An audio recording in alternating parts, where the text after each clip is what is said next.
Good evening. My name is Anita Alvarez and I am the president of the Chicago Bar Association. I would like to welcome you all to the Chicago Bar Association's Interfaith Committee Town Hall meeting. As we approach the summer months and warmer weather, we recognize the limited resources our youth are facing.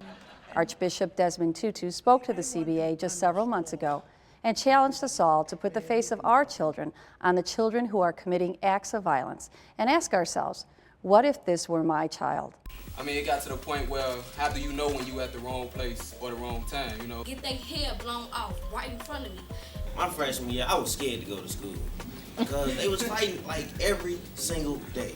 In the end, whatever you do, catch up with you. Like, for instance, like a guy like me, with all the gang wars going around in our community, around the campus, I'm basically, like, right now, I'm actually a walking target, believe it or not, whether I'm gang affiliated or not.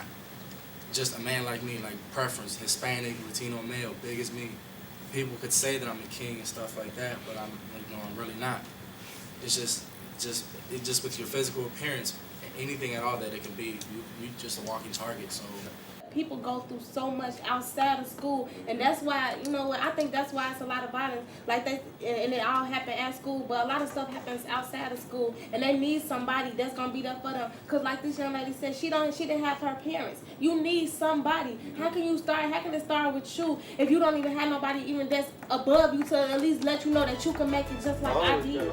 The Chicago Bar Association presents a town hall meeting on youth violence. I am joined by Bill Campbell. He's the host and executive producer of Chicagoing on ABC 7 and also the president of Campbell Quest. He will moderate the discussion with some students from various high schools on violence. Hi everyone and welcome. As you have heard from State's Attorney Anita Alvarez, we hope to engage in an open discussion about youth violence. This will be the first segment of a three-part series of discussions on youth violence. Joining us today are Cook County State's Attorney Anita Alvarez, Tina Scahill, Chief of CAPS, the Chicago Police Department, Miguel Rodriguez, who is a student at Lane Tech High School, Reverend Dr. Reginald Sappho, United Faith Missionary Baptist Church, Brian Poole, who is a student at Chicago Vocational Career Academy, Antonio Spraggins, who is a Finger High School student, Father Brendan Curran, St. Pius V, and Casa Juan Diego Youth Center. Carmen Casas, Cook County Juvenile Justice Bureau. Reverend Phyllis Harrell, Alliance for Community Peace, and students Adrian Hernandez at Banner North High School, Eric Wilkins at Wings, and Janetta Authentic Anderson, poet. Youth violence is a serious issue, and we're here today to explore some possibilities that are positive. But let's take a look first at some data that Professor Jens Ludwig of the University of Chicago has collected as it relates to violence in other major cities. I'm Jens Ludwig, director of the University of Chicago Crime Lab. I think it's quite natural when you read the newspapers every day in Chicago, especially over the last few years, to feel like the youth gun violence problem is an intractable and unavoidable part of urban life. As a result, it's quite striking to realize that there are huge differences across cities in the likelihood that young people are killed. Chicago is not the most violent city in the United States. There are other cities like New York and Los Angeles that have similarly high levels of urban density, of poverty, of gang prevalence, that somehow have managed to have much lower rates of homicide. I think ultimately that suggests an optimistic conclusion that there are things that can be done, even within the context of the social problems that large cities face, to address the volume of violence that we experience. I think the other quite striking thing to notice about the patterning of violence across cities is that so much of the variation across cities in terms of the likelihood at which young people are killed is due to gun involvement, that is, gun homicides. The reason that youth violence is such a big problem in Chicago right now is not that kids are necessarily getting into more fights, but the fact that kids are getting shot and killed. What is also clear from reading the newspapers is that this is a problem that disproportionately affects some of the most vulnerable members of our society here in Chicago and across the United States, even recognizing that the magnitudes of the disparities are still quite striking.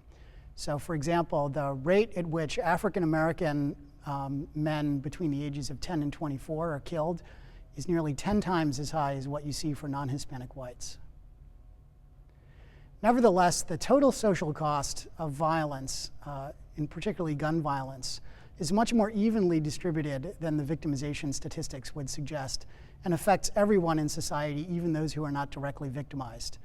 There are estimates that suggest that every homicide that occurs in a city causes something on the order of about 70 people to move out of the city. One way to think about what that means is that the city of Chicago experienced a substantial population loss over the 1990s. If our homicide rate had been closer to what you see in New York City, we estimate that the city of Chicago's population would have held steady or even grown over time. Our estimates for the total social cost of gun violence in Chicago are on the order of about $2.5 billion per year.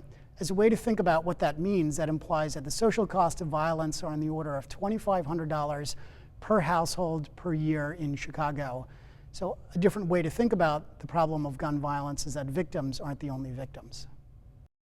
And now I would like to get some responses from our panelists and students. My first question is, do you see an issue around the use of guns in your community? Why do you think that is? Students, I'd like for you to respond. Janelle? Is there an issue around guns in our community? The issue is that guns is in our community. That's the issue. And a lot of the killings that's happening is due to the guns being in our community.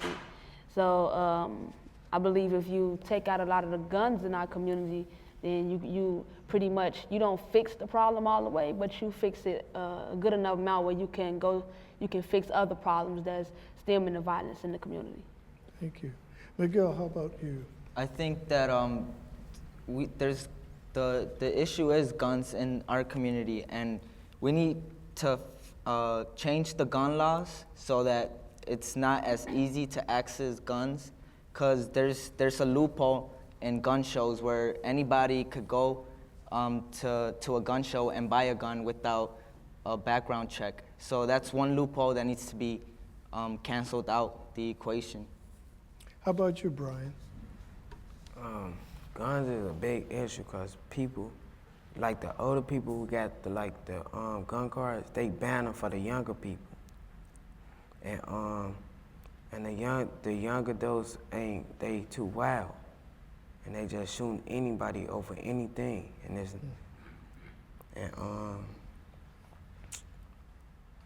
it's not fair for people to have to stay in their house, worried about getting shot up and that stuff, when they can just go outside. People can't even go to the park no more without worrying about getting shot. Go to school either. Thank you. Antonio, how about you? What are your thoughts on that? It's an issue because everybody down on guns. It's just like when you bring one gun to the streets, it just like multiply. Guns just be everywhere. Then people just get to dying for no reason though. You can just be down. Adrian. Well, I think it's an issue. Guns are a big issue because many kids have many access to guns by adults, whether it's in their neighborhood because of the game bangers, like maybe the top heads would want them to go do, like, for them to do their dirt, you know? Like for the little kids to go shoot somebody, shoot somebody that they want so that they won't get in trouble. So those are the people that actually give the guns to the kids. That's how there's guns and so many violence in our communities. Because they're so available. They're so available, and we gotta stop this, you know?